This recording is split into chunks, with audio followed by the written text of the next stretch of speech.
Good morning, everyone. Welcome to this week's Parshat Devarim Zera Shimshon class. We're doing it remotely because a lot of people are on holiday and vacation during Ben Azmanim, so we wanted to allow and respect that space, but at the same time, we wanted to make sure that we don't stop learning Zera Shimshon for a week, even though everyone might be away or in some other place.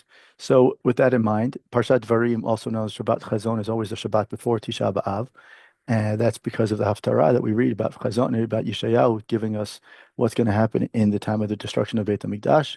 Generally, parts of the Haftarah are read in the tune of Eicha to remind us of what happened, to remind us of what's coming. Hopefully, we won't have to hear the tune of Eicha, but rather we'll hear the tune of the Beit HaMikdash.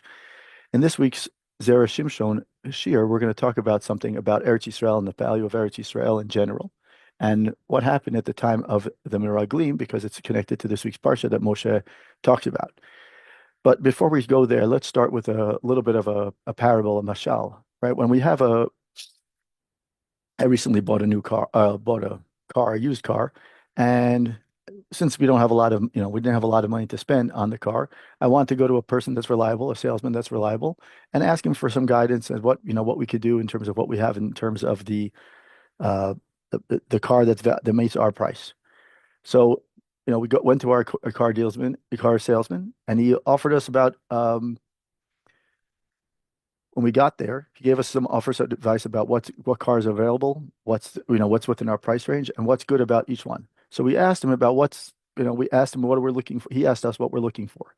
We told him we're looking for something that's reliable. We have air conditioning, right? And of course, he says, yes, of course, we can find that car. Yes, we can find a car that's reliable. That's something that's with air conditioning, etc. And in addition to that, we wanted to he wanted to look at he showed us all the various features and he said this is and then he brings us a car. That first car, and usually what we would do is with that first car, most people would say is, well, I would like to see a second one, and I would like to take it for a test drive. But the test drive, right, when we go to the test drive, what happens with the test drive? We want to do it not only in like some kind of sterile conditions, but when we want to take it for up in the hills, right, or we want to take it down in the valleys. Why? Because we want to see how the car performs in sort of stressful situations. Now, the reason why I brought up the idea of a test drive and a car is because it comes up in this week's Parsha as well. In fact, if we look in Drush Dalid of the Zera Shimshon, he talks about Drush Dalid of Parshat Devarim. It says, Vayitav b'nei hadavar. The background to that is that Moshe is telling Bnei Israel that at the story of the Meraglim, he says that it was good in my eyes, good in his eyes. Rashi says there, he says, "Ve'im be'inei Moshe hayatov lam amara b'tochachot." Right. So Rashi asks a very simple question: if it was good in Moshe's eyes, the idea that they should send meraglim, then why would it be? Why would it be in the rebuke? The whole Sefer Devarim is basically one section, one large rebuke. And if that's the case, why should we be included if Moshe agreed to it and understood it? Rashi continues, Mashallah Adam Shomer L'Chavero Mechor Li Chamorcha Hazeh, Amar Lo Hein, Notno Ata L'Nisayon, Amar Lo Hein. Afani Hodati V'Rechem Shema Tachzur Bachem Ksheteru Sheni Makeh V'Atem Lo Chazartem Bachem. Right, so like back in the used car salesman situation, Rashi brings a famous midrash that says when a person looking to buy a donkey, but in this case the car, right? He says, "I want to buy your car." So he says, "Great." Then he says, or I want to sell, I want to buy a car. So you say, great. You want to take it for a test drive? You say, great, right? You keep on saying yes. And, you keep on saying yes. But then what happens is usually Moshe was saying this, according to the Midrash, Moshe was saying is that if I kept on saying yes, yes, yes, you would think that I'm on board, but you might say, well, I mean, I have a little bit of a concern because you keep on saying yes. And Moshe then that was Moshe's side of the story. But Israel, and this is what Moshe says according to the Midrash, right? He says, I agree to you, I admitted to you that maybe you would see that I'm not trying to resist, but and then I'm not giving you any pushback, and therefore you're going to say is, oh, if you're doing so quick about it, maybe there's something wrong, right? So therefore, but you did not. You didn't withdraw the request. In fact, the opposite. You went through with it. So the Zera Shimshon continues, Kasher deha mikol makom af lefi perush zeh lo sheach lomar bayitav ve'in hadavar diyoter tovaya shelo yishalu klum el yaminu b'akadosh baruch hu v'Moshe. right? So the question that Zera Shimshon asks, he says, is even still, according to this midrash, which is the idea of the used car salesman, or the salesman, right? You tell him, I want to buy something. He says, great. And he keeps on saying, yes, yes, yes. And even so, right? It doesn't make sense to say that it was Vayitav b'einai advar, that it was good in my eyes. That doesn't make sense because Moshe really did it. He was just saying yes, yes, yes, but he wasn't actually trying to get us to sell but send them raglim. Rather, he would have wanted us to do what? He would have wanted us to, or he would have preferred that we would have trusted Hashem and in Moshe, saying that Eretz Yisrael is, is a great country. We don't need to start sending spies to test it out. So he continues. וכאמר ויטב בין הדבר, נראה שהיה טוב בין משה שישאלו דבר זה, ואחר כך יודו לדבריו, יותר משאם האמינו בתחילה בלא שאלה כלל, וזה אינו לפי תירוצו של רש"י. Right? But since Moshe said ויטב בעיני הדבר, the fact that he said ויטב בעיני הדבר, that it was good in my eyes, right? It was apparently better in Moshe's eyes that they made this request, and then afterwards accept the words that the land was very good, better than if they had initially believed that the land was good without any question. But this is not according to the answer of Rashi. He's saying, meaning that from which it seems that Moshe strategically approved their request, but would have preferred that would have been not made at all. So that's, that the Vayitav Beinad Davar is, he says, yeah, I would have, sure, I would have loved for you to just trust in Hashem and trust in Eretz Yisrael and know that it's good. But, the lesser of two evils is that, okay, so we'll send you, well, you could send the spies, but I prefer that you don't do it at all. So yeah, I'll accept the fact, or I'll say yes to this idea of sending spies, but I really would have not preferred to do that. But either so, he says that doesn't make sense. This doesn't fit in with what Rashi answers on the person Vayitav b'einai hadavar. Then the Zera Shimshon continues with another. He goes back to the story of the Meraglim, the original story of the Meraglim in Parshat Shlach Lecha, and it says, "Va'od yesh l'dakdek b'ma she'amar Moshe le'Meraglim." If we look back at what Moshe said to the Meraglim, he says, "Ritem et ha'aretz mahi ha'chazaku rafeh hamatu imrav." מה הוא צריך למשה לברר למה הם דווקא עניינים אלו? והלא הם דברים פשוטים שכל משתלח ישית ליבו לדברים אלו, בלי שיפרש אותם תחילה. והיה די לומר בסתם, וראיתם את הארץ מהי, ואת העם היושב עליה, ותו לא. So the Zera Shimshon asks a very good question, which seems to be very obvious, and we would have all thought of it. Now that we hear it, we would have thought about it. And so the question is, why does Moshe start outlining all these things that kind of says these are the things that you should be looking for, right? Whether it's a great nation or a large nation or a small nation, what is the number of the people? Are they weak or strong? How do we know they're strong? They're strong because they're standing outside without any borders, or if they're weak, they're standing in a city that's surrounded by some sort of wall. And he says also, he asks the question about whether the land is fruitful. Does it bring bear fruit and things like that, right? And the question is, couldn't Moshe just said is go look at the land, just you should see what the land is like, and along with the people who live there, and that's it. I mean, why do we have to start going into all the details of what you should be looking for within once you send the spies? So the Zera Shimshon, in typical fashion, tries to bring a halacha that is relevant, and then he tries to turn the entire, or answer all his questions through the lens of the halacha that he brought originally, in order to ask a second question, which is to answer a second question and then also answer the first question. So he's going to go in reverse order, answering the second question first. He's going to bring the halacha. The halacha is that when a person and it says, Omnam ita b'shulchan aruch choshen mishpat siman reish lamed bet seif vav. It says that in the Shulchan Aruch Choshen Mishpat, it says that when I buy a car in the course of a sale of a car, or sale of any item, I find it to be defective. Kol she'iskimu alav b'nei hamedina shemachzirim bo hamekach ze machzirim. V'chol she'iskimu alav she'nomu harei ze eno machzir bo elo impiresh shekol hanosev noten stam al minhag hamedina usamech ad kan l'shano. So the halacha is that if a person, anything that the local people, I buy something, I find it to be defective, anything that the local people, they agree, there's a mutual agreement, there's the law of the land is that everyone says that this is a defect for which the item is in question can be returned, right? Then you're allowed to automatically return it. And anything that you agreed upon that is not such a defect, right? There's no such defect in that item, right? Then you can't return it unless you said this specific thing. So back to our used car salesman, if we buy the car and say, this is the, I'm looking, I see that there's a dent on it. So then I can't return the car on a used car. I can't say this dent wasn't there or I don't like the dent that it's here.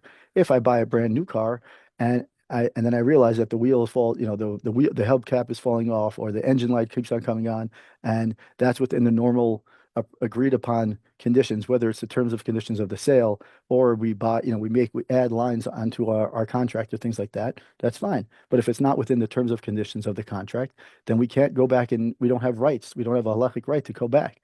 The question is, let's say I don't write terms and conditions for whatever reason. I don't make a sale. I just say, yes, I agree to it.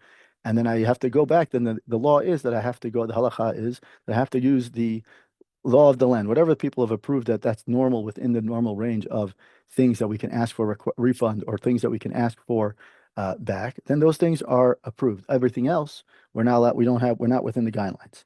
And using that as our base, we're going to explain why Moshe went into such detail.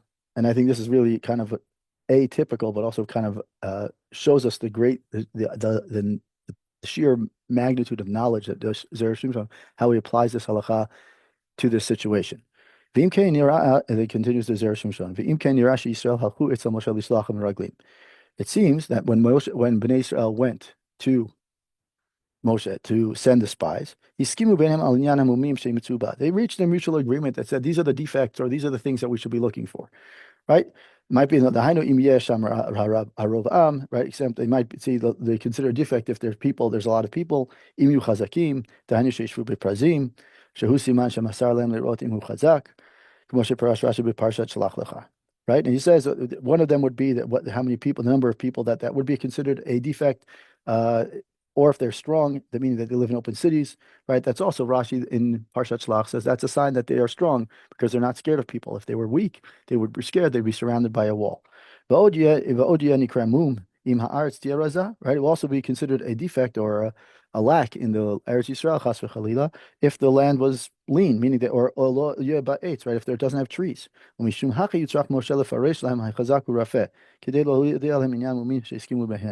So this is why Moshe had to specify whether it's strong or weak or the various details. He said because it would in order to tell the people about the defects that they had already mutually agreed upon. Meaning, Moshe wanted to outline saying is if I don't tell you, and the Zera Shimshon is going to mention it, is if we don't have any terms and conditions, then you're going to find any flaw and you're going to say that's the reason why we don't want to go in. But if I were to say these are the things you should be looking for, and give us a survey of the land based on these parameters, then only within those parameters can you start looking, right? And that's what he's going to say. And that's what he says. And this is why it says Vayitav b'nei hadavar in this week's parsha. Moshe says, I didn't want to send you, but now that I'm sending you. Once I'm already sending you, let's make sure that the terms and conditions are agreed upon on both sides. So that way we don't have some sort of a situation where you start overanalyzing or start looking at things differently, right? In fact, he says. The Zera Shimshon says Moshe was so confident that Eretz Yisrael would not have any of these defects, so he said, "These are the things that I want you to look for because you're not going to find them." Now we can understand Rashi's answer is saying that he presents the comparison of the people's request to the sale of the donkey, the sale of the car, because he said yes, yes, yes to those outlined things. So if I'm saying yes to those outlined things and I'm confident in the sale, then no problem. He says when the person tells you, when you say I want to test the car going down the mountain or up the mountain, right? He says yes. And he says, I'll take it for a test drive. Great, no problem, right? So now we have a good question that the Zera Shimshon says. Zera Shimshon asks, where do we see that there was some negotiation in terms of the terms and conditions between Moshe and Bnei Israel before settling the Meraglim? And he says, so he says, in fact, Bnei Israel only wanted to send spies. They didn't start going into the details. They just wanted to say, send spies. Moshe says, yes, we'll send spies, like to taking it for a test drive. But then he says, wait a minute, if we're going to send it, we're going to take it for a test drive. So let's do, here are the things I want you to look for, right? And he says, the Zera Shimshon asks a very good question. He says, how do we know that there was a back and forth? And the fact is, he says that we can infer it based on the fact that in Parshat Shlach, there are these, guidelines or outlines that Moshe gives. Otherwise, if there were no outlines, And he says, "V'im lo hayu maskimin bezeh, haya choshesh Moshe pen yimru she'af ma she'eino mum shehu mum, aval ata she'hiskimu ein lahem pitchon pe ledaber." So he says, the very fact that there are outlines or there are guidelines or terms and conditions to this to the agreement proves that they agreed to it. Because if they weren't, and if there were no terms and conditions, they would find, like the white glove test or the test at all. It's a very general test that you do before you're doing any kind of sale, right? If I don't tell you what you're looking for, or I don't tell the mechanic what I'm looking for in the car, then he's going to find all the problems. And then what happens is I start having doubts, or I start saying that I can make up any flaw, and any flaw sounds good, and therefore the sale's not going to go through. But Moshe, based on the way that it's outlined in Parshat Shlach, Moshe says these are the terms and conditions. These are the things that you can find flaws within. That's the framework. Anything about that other than that, these are what you agreed upon. If you agree upon these things, then you can't open your mouth. And he says, "Pitchon peh." You can't have anything. You can't say negative things about Eretz Yisrael. In other words, Moshe said he wasn't happy, right? Moshe was definitely not happy about sending Meraglim, right? But he was pleased with having reached some sort of mutual agreement once they said, "Okay, I guess this is better than nothing, or better than sending spies just on without any terms and conditions, and then you're going to find flaws everywhere along the way, right? I'd rather you send them and we agree upon terms beforehand, and then once we do that." Right, then we can say that, and he was assured, knew, Moshe was so confident in Eretz Yisrael that he didn't want to. He said, "I know that these things, these outlined terms, are not going to be any problems. You're not going to be able to find any flaws." Right, but these are, and he knew that the Meraglim would not find or not be able to discuss these flaws or these things, because once these are the ones that we all agreed upon, that these are the ones that Eretz Yisrael. You may find things, but it's these. Moshe was so confident in Eretz Yisrael that he said, "These are things that we can all agree upon that are not going to be problematic." And now, like it says, "V'derech zeh yuvan nami ma sheperush Rashi al pasuk v'yashivu otanu davar." Now, if we go back to Parshat Shlach, we see what it was Rashi say when it says "v'yashivu otanu davar," when that is when Bnei Israel, the Meraglim, come back to Bnei Israel to tell them about what they saw in Eretz Yisrael. And it says, Rashi says there, "Be'ezel lashonim midabrim." Ad kan lashono, and then ma akhpat lahu lishal dat be'ezel lashonim midabrim. What does it matter? Is Rashi says that they wanted to know what Yeshiva Tan Devar wanted to know what language they spoke. Who cares what language they spoke? And rather, he says, Elo mipnei. Rather, Moshe mentioned that this because they agreed. Mipnei shaf zeh skimu b'nei sheyumu. They also agreed that this, right? They also agreed upon the fact that the language might be a defect, right? So in other words, they were saying is Moshe knew that they're going to agree on terms, and they wanted to say, well, language might be a barrier, right? But here, interestingly, the Gur Aryeh, that is the Maharal Prague, asked the question, and he says that they didn't want to confront people. They didn't want to go to people that speak a different language, but rather what he says is it's not about the language. It's more about their line of thought, their line of thinking. And then to continue with that, he says, now up until now, Moshe has explained, Zera Shimshon has explained why Moshe was pleased with the idea that the people's requests, right? In other words, he said is, I don't like the idea at all, but if we're going to really do it, once we're doing, let's make sure that the conditions are agreed upon by both parties. And here are the things that you can look for in defects, because I'm so confident in the sale. That is, I'm so confident in Eretz Yisrael, and therefore I have nothing to worry about. So you want to talk about, the strength of the country. You want to talk about the land is, fruitful or not fruitful, et cetera, et cetera. No problem. I'm confident in Hashem and Eretz Yisrael, so I have nothing to worry about, even though I don't necessarily want to do it. I mean, I don't want to send the spies, but if we're going to send them, let's make sure that the terms and conditions are right. So now that we already understand we understand what Moshe's Avaitav Banei Adavar, but the question is what Moshe motivated Rashi's comment, and why. It was why. If Moshe was pleased with the request, then how do we talk about it in the Tochacha, right? So we understand the concept and the logic of where Moshe was going with it, but we still don't answer the first question, which is why is it considered a Tochacha rebuke in Sefer Devarim, which is Moshe's, farewell speech to all of Am Yisrael, right? So therefore we have a question. So he says, the arrangement did not help at all, right? In other words, the sale in terms of conditions of the sale did not help. In other words, they were making an agreement beforehand, and that should have been enough for them to say, okay, we accept the terms and conditions, and within that guidelines, these things are not considered defects. These things are, whatever. These are not things that we can talk negatively about. But he says, "Shamaraglim hotzi diba v'amru mumin shelo hiskimu b'nehem." The spies, we look at the Meraglim, and what happened is they made up stories. Within the mumim, the defects that they agreed upon, right? They exaggerated. They went above and beyond that which they agreed upon. And if we here's an example, right? So he says, "Kishem shepriya mishuna kach ama mishuna."